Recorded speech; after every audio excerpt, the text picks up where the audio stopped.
Hello and welcome to my Yu-Gi-Oh channel. Today we're looking at number C104 Umbral Horror Masquerade Victory and its effects. It's a rank 5 Dart Attribute Spellcaster Exceeds Effect monster with 3000 attack and 1500 defense. It requires 4 level 5 monsters. Once per turn, as a quick effect, you could detach 1 material from this card, then target 1 card your opponent controls, destroy it. 2. If this card battles an opponent's monster, during damage calculation, this card's attack and defense become that opponent's monster's attack or defense, whichever is higher, plus 100 during damage calculation only. And 3. If this card destroys an opponent's monster by battle, send 1 random card from their hand to the graveyard if you do half their life points. The summoning on this might seem quite tricky because it needs 4 level 5 monsters, but actually you can cheat this out either through the effect of the umbral Horror, which can actually rank up initially your number 104 Masquerade into this, or you can always use the rank up magic Barian's Force, which can do that as well. It's just easier to do that with the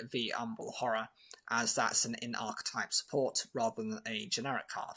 First ability, it can be used during yours or your opponent's turn. Just by detaching material, you're able to choose 1 card your opponent controls, it gets destroyed. That could be a spell, a trap, or a monster. And since this could be applied during yours or your opponent's turn, and it can be applied during both so long as you've got materials, this can use this effect multiple times. Secondary ability is more so of a continuous effect and works a bit like the Wicked Avatar, in that it will always have 100 attack points more than the attack points of your opponent's highest attack monster, but that is now actually including your opponent's highest defense monster. So if their highest defense monster happens to have more of a stat line up than your opponent's highest attack monster, you're taking that defense stat and adding 100 to your own monster, making it quite bulky. This helps to work against all manner of different types of decks, so it can actually work against Subterrors and other highly defensive monsters, and actually even things such as, I don't know, quite weird interactions you would typically expect to have with, I think some, not 6 Samurai, that you've got the synchro monsters that were used by Gong Strong, Super Heavy Samurai. Those cards would typically, as they use their defense points as their attacks, would be a problem for most types of decks, but this doesn't have that issue. Third ability just allows this card, once it destroys an opponent's monster by battle, to randomly send a card from your opponent's hand to the graveyard and half their life points. This is an upgrade to the initial Umbral Horror Masquerade because that card was quite limited. Its effect on its summon allowed you to destroy a spell or trap card, whereas this lets you do that multiple times. It can, so long as you've got materials, you can instantly use this effect. And its effect could, for halving your opponent's life points, could only activate and trigger when your opponent activated a monster effect. You can negate that, and then you could send a random card from the hand to graveyard and half their life points. But constant effect, it only happened every so often, and only once during the turn. If you could get this card technically to battle more times within a turn, you could rip multiple cards from your opponent's hand and constantly half their opponent's life points, and you're doing lots of damage, making it easier to get game ending. Secondary effect also benefits by always being more powerful than your opponent's monster. Typically this means you'd have to go for a monster, a spell, or a trap effect to get rid of this card, but there are cards that can also protect this monster on the field. I'd love to know what you think of this card in the comment section down below. Make sure to like the video, it really helps support the channel, and if you can watch a video at the end screen or on the main channel itself, that'll help to boost my watch time. Thank you. I would really like you guys to do me a small favour. Currently at the moment I am running a donations-based campaign, and this is so that I can get my level 3 professional cookery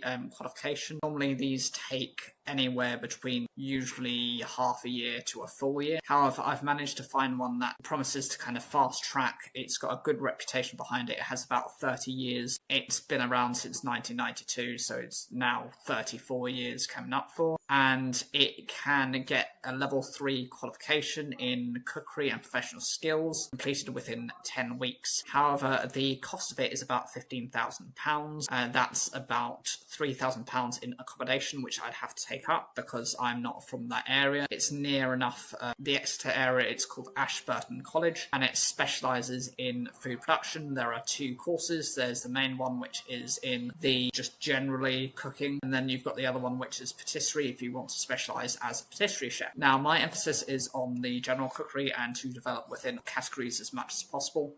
They do have the option for the smaller course, which is the 4 weeks, but that will give you a certificate and not a diploma, so it won't give you the same level of robust training. And now, I would be grateful for absolutely any donations you can provide, any support you can provide. That'd be great, even if you can just share that information to other people. It's all about trying to help support people in their health journey. I am, of course, investing in myself and my own development by doing a few things. First thing I'm doing is I'm taking a full-on nutrition course, and that is in association for the AFN, which is the Association for Nutritionists. It's not a full-on degree, but you can get up to a level 5 qualification, which is recognised by the body. And so I would only need to kind of top up the year to be able to then develop into a nutritionist. I'm also invested into a fitness personal training type of course, which is more practically based as well. And that is very much about dealing with the practical fitness side of the industry to get you into a wellness space. So I am doing a lot of my own stuff to get myself more effectively trained. And I believe that with the additional bit of support, which again, I just don't have the funding for, COVID and since has not been great for me. I've not been able to make that much of an income, and also my skill set doesn't seem to be recognised. Any support is great. I will put the link in both the comment section down below as well as in the bio description on my channel and the general video descriptions I have running at the moment. I am actually looking at additional forms of training outside of this. I have something currently running, which is the level 1 nutrition course, which I'm doing with South Belford College. I am progressing hopefully onto level 2. I'm just having to wait for my results to come back. I've also got a higher education, one of those conversion courses, because I never actually took biology or chemistry, so the conversion course would hopefully be able to kind of fast track me within that, given that I have other qualifications. I'm also applying for these degree apprenticeships, which are going on. They advertise now, but you don't start them until September, so I'm trying to gear myself towards that. Everything is trying to support other people's development and within their ability to gain health. Get them away from all these weight loss drugs where you just don't know the end result and the side effects outside of you're going to lose the weight, but it might not necessarily be the healthiest way to do it. Better to be supported. I do have about 10 years food industry experience. But I feel that if I gain the qualifications and the understanding and reasoning behind different nutrition facts and different categories within the product ranges, I'm not one who feels that you have to limit themselves. You know, if you try and limit your vices too much, you end up just going obsessive. Look at people at Christmas, you know, they fall into place with all this marketing. Oh, I must have every one of every dessert. No, you don't. If you don't like mince pies, don't have mince pies. If you don't like the specialty desserts, just don't go for them that year. Just go for your standard fare. Something safe. Something you know you're going to like. And that's what I did this year. It's just pretty much like a specialty dessert. Mince pies, 1 lot, and 1 Christmas cake as well, I believe. And I'm more than happy with that. And based on where I am, it's quite a impoverished area, and I feel that I can actually do a lot to help support the development of the area if given the opportunity to do so. Thank you for listening, and I look forward to any support you can provide. Thank you.